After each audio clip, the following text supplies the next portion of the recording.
Is there an R&B singer that you want to work with that you think you can produce from top to bottom? Man, R&B, but I don't even know what R&B is no more. Well, go old school, like somebody like, you know, Anita Baker. Oh, a throwback. Yeah, Ooh. and put them back on. I like to fuck like with how R. Kelly Cameo. see how R. Kelly put Mr. Biggs back on? Yeah. That'd be nice, interesting to see you do something with somebody that's a throwback that you put him back in the game. You said Cameo? Yeah, what's that, my nigga? That's where you Wired Up, ow. That nigga had that Cameo cut.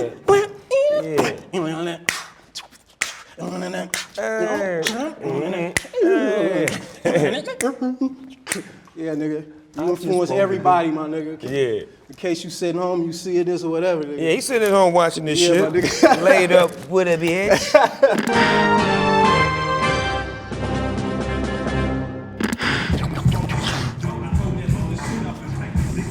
Yeah, the one and only's in the house.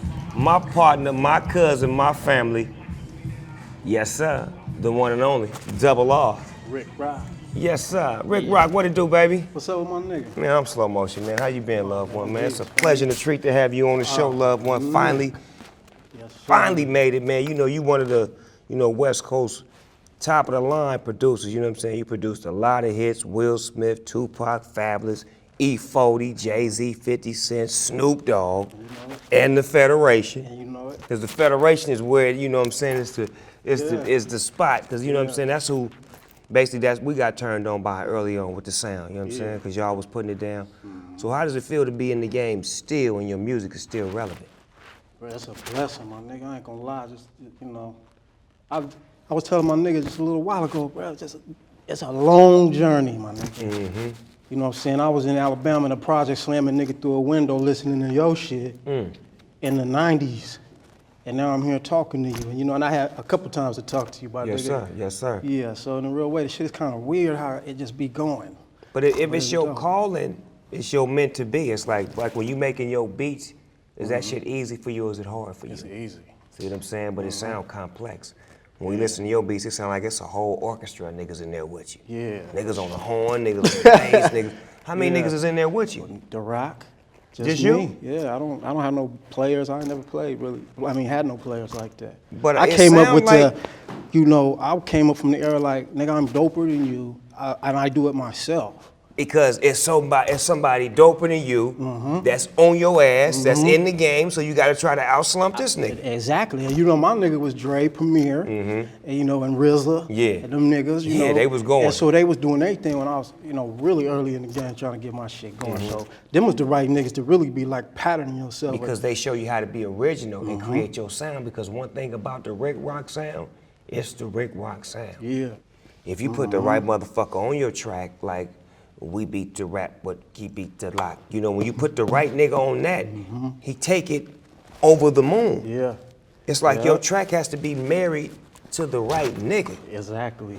So it's like a lot of times, like Earl tell me, like Calvin, me and you probably the best beat pickers in the game. Real shit. He said half the game is based on picking the beat. Real shit. That fits your voice, it fits what you are. Yep, knowing who you are. So it's like, I know your hard part is like, it's a million niggas that want your beats now. Yeah. But you can't just give them away if they ain't gonna put the right thing on it. Yeah, that's the whole thing. You be wanting to put a brick in the game, like a brick, you was like, oh, that's a big brick, that's cool. And then somebody put something else on it and then build it up. You can't be taking a brick a nigga already put in there and then kind of try to put it back. Yeah. You fucking the shit up. So I just came from that era, man, and I feel like those niggas, like Premier and Dre, they was doing the albums from back to back. Top to bottom. And the skits and the arrangements, and that's what I used to, sit and look and watch the motherfuckers, what they had in the background, all the equipment, when I look on the album covers and just be like, I'm gonna project this shit, jump up in this motherfucker, you know what I'm saying? And they got NPCs and shit. Damn, what they be doing? How was it for you getting your first equipment? Was it hard? Was it because you was a hustler? Did somebody bless you with it? What? Yeah, it was like, I started working at an independent in Alabama. It's called an independent, they promoting records and shit. And I was interning there. I stayed up in these projects called Hilltop Arms in downtown Montgomery, Alabama, right? So I go down and go to the building and shit, and they let me intern. So in there, they had an SB12. 100. The first one with the. Not the first one. I had the SP12 already, but they had an SP12 100. Oh, the 100, the new one. It was a newer one. You can sample 10 seconds, right? Okay. Instead of 2.5. Okay, so now you so I got was like, whoo, right? So I'm getting records together and shit, but they had it there. But I would get in that motherfucker, and that's why I did, we're trading war stories. We're hard, on the rise, there in Alabama in the building, struggling, you know what I'm saying? Hustling. But I gotta give it to my nigga, because he had that shit right there. And I took them same discs, I put them in a bag, and I flew to Cali, and I ended up in the California Love video. Nigga, I tell my brother, you crazy, nigga. You don't even, when y'all shot the California Love video on the mountain in the desert. No, it was the other one. Oh, with the house. The mansion. With the house, with the remix. Nigga, and y'all had the house had a club in it.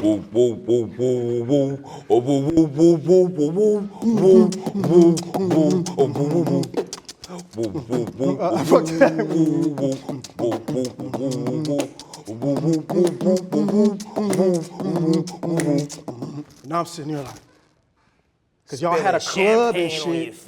And Dre was in there playing some new shit, some gun claps, and it was like clap, clap, bah, and the beat was going. I was like, oh yeah, that was that murderous shit he was playing with the click, clack, boom. Yeah, he was in. I mean, I was just like, man, this shit is crazy. A dream come true. It was crazy. I literally took them discs that I had in that apartment, I mean, in that building, flew here and ended up in the video. Then ended up Pac saying, who got some beats, and ended up reaching back in here, picking the same shit from Alabama and putting it in. And he picking them. Like, nigga, what's that? Nigga, that's you. Nigga, what do you mean? So fast, Wasn't Pac that kind of nigga though? My nigga, and he laid it down before anybody laid it down. Well, was he that kind of nigga that's like, he went right in the crowd and say, who got beats? He wasn't tripping. He wasn't tripping at all. That nigga, he put me on, my nigga. I got my paperwork. I get royalties from there still.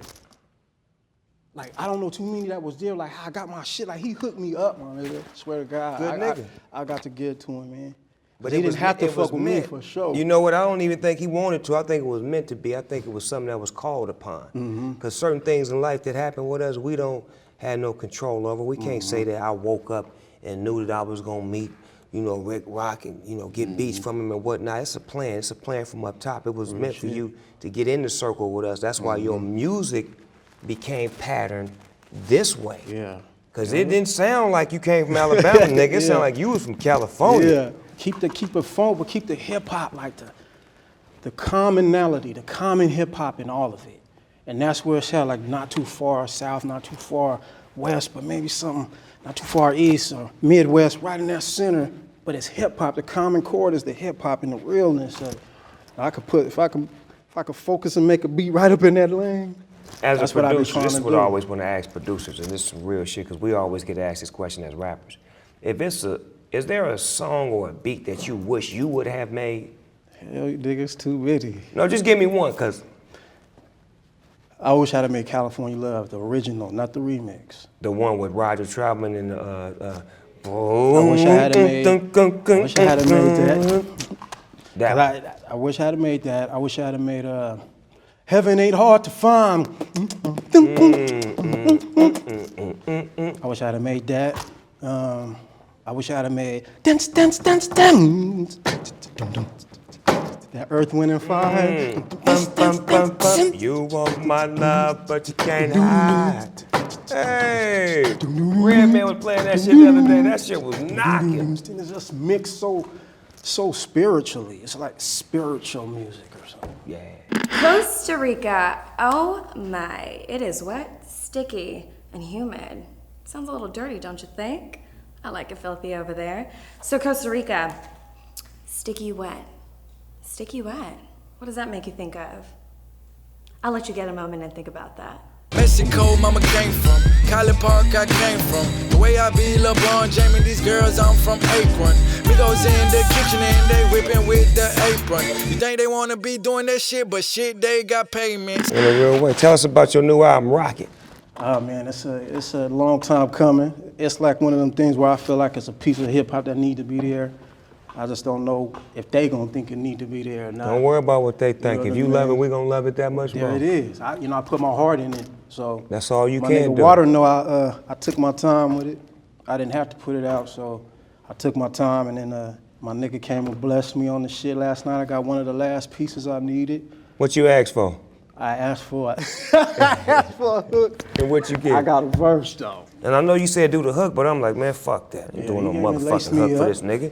Don't ask me to do a hook, nigga. I'm still fresh, nigga. I was like, nigga, on some real time, I was like, man, maybe the nigga do a hook. That's like do a layup in the dunk contest, nigga. Hold on, man. I still got some moves. Nah, you know. Let me bop this I like, 360 from the free throw line for you one time. I know when you got the email, you was like, I didn't even ask for all that, but good looking out. I don't know how to play small with my family, Yeah, man. man, You always, good time. you always been on time for me, Rock, on some real shit. Whatever I needed from you, you always came through. Even records that I didn't use, you know what I'm saying? You know what I'm saying? It was like a lot of records that I got from you that I didn't use. I was like, man, that's some fucking monster shit right here. You was always on point. You send me shit. You stay inactive with a nigga. You on a nigga line. When I need you, you there for me. So it's like, I have to do that. You know what I'm saying? And it's your shit. You know what I'm saying? You coming out on your own, nigga. So you gotta have me on there. Yeah, independent, man. I wouldn't miss it for nothing in the world. Yeah, in a real way. Yeah, man.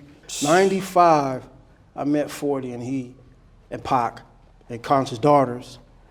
They brought me in the game, man, and it's been a long motherfucking ride. I ended up there, and anyway, I be nostalgic, y'all. This shit kind of a trip, man, when you be in the dish low about that, cause because you're so busy doing it, you don't really get a chance to enjoy it from a perspective of a fan. Like, how could you enjoy it when you're so busy doing it? Real shit. You can't look at your stats when you got a game tonight. Real shit. You know what I'm saying? I mean, that's Real what motherfuckers time. don't understand. But when you finish playing the game, then you could be able to watch all the highlights of, you know, all the great moves you did and the great nights you had. But right now, we're too busy trying to get some more points, man.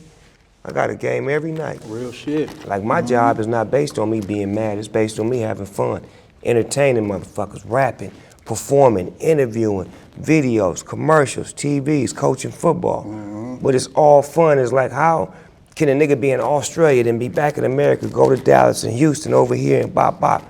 Because it's all fun. Yeah, I'm like, how the fuck do you do that shit?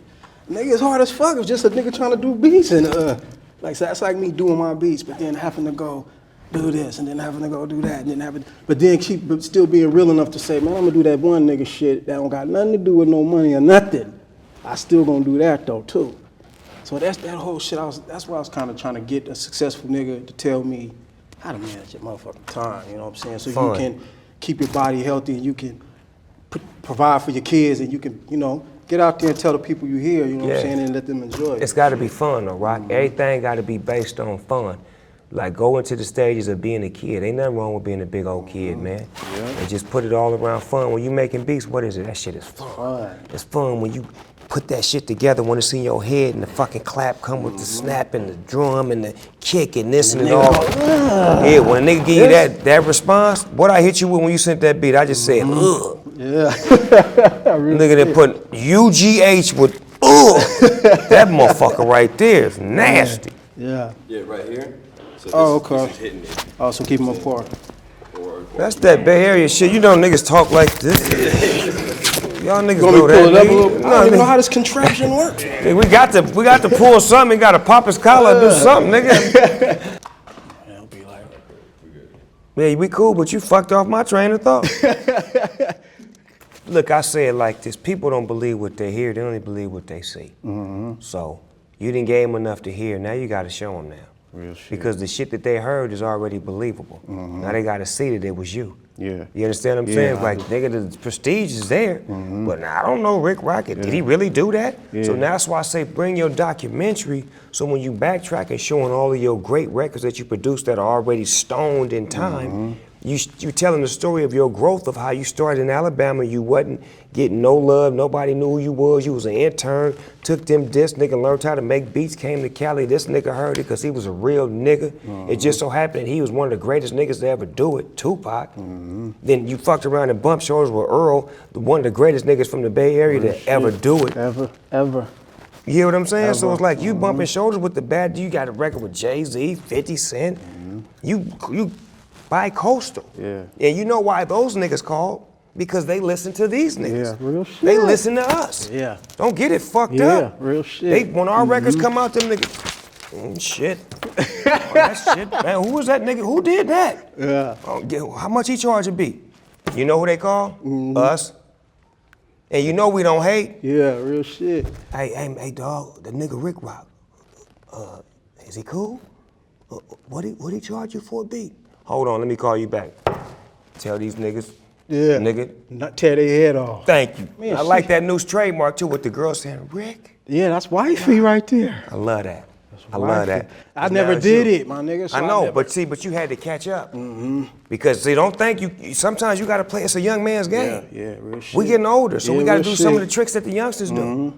Now your shit taking on that prestige that you was talking about. Because it's identified, it has an identity now. Yeah. And you gotta remember, you Now gotta just have it. keep Yeah, going with keep the it, next keep it wave. going. Yep, to the next one. To the next one, just keep that on there. That's your trademark. Yeah. So that way when motherfucker, okay, Rick Rock did that. He did that. Because a lot of your beats don't say Rick Rock beats. So if you don't know, and like you said, niggas was biting for a period. Yeah. So nigga took your clap, your slap, your whoop, That your bling, bop. bling, bling, bling, that I can't deny it. And that fabulous song with the plucks in there. Bling, bling, bling, bling, bling, bling. They used to take that. But why not? You wasn't I putting your just thought I stamp on was. it. Yep, real So shit. you made it public instead of making it yours. Damn. That nigga hit me with one with that one. It's the truth. That's real shit. Mustard on the beat, ho. Hell yeah, Even that on nigga R&B going. nigga shit. Nigga, mustard on the beat, ho. The Bay Area was always the business. Y'all niggas always had the independent game. Y'all always knew how to get $8 off a record when we was struggling with $2, $3 or 45 cents. You niggas knew how to go sell your own shit and go get a regular contract.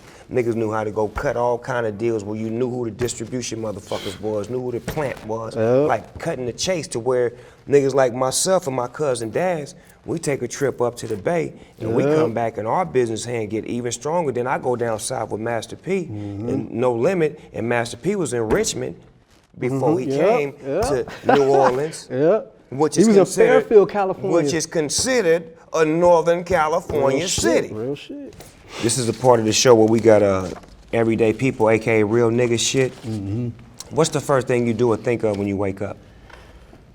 I go to, I can't do it. Can I say it? Good saying.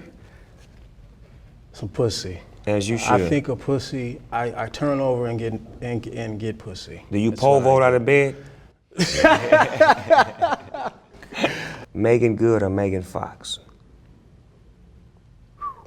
Megan Good. Come on, my nigga. I had to think it was Megan Fox for a second. Black or white? I'm saying what now? Black or white? Black. Favorite drink? Tahitian treat. Favorite sports team? Oakland Raiders. The nation. Come on, my nigga. Yeah, I mean, you better. You know who watching this shit? The whole nation, nigga. I always wake up. Ready to get it. If I could work with anybody, I would work with. Easy. If I could see anybody perform dead or alive, I'd want to see. Marvin Gaye. I look for blank in a woman. Beauty. Spiritual beauty. The glow. My favorite position is. Oh, my bad. I'm all out. My favorite position is bicycle. Bicycle? Yeah, That's cold-blooded. the bicycle. That nigga went bicycle off the little nasty calendar. This nigga's a fool. What you know about the book? This nigga went with the nasty calendar, the bicycle. bicycle and velvet. Nigga, you was a trip for that shit. Well, I didn't even know it was in there. My nigga, we used to just do that back in the day. My nigga Dooney baby. Yeah, You I know about it. Yeah, okay. You Yeah. know too much, nigga. My name is Rick Rock and I'm a Star. Beat maker extraordinaire. Northern Cali king of slappers. and you do know that. Church, preach, tabernacle.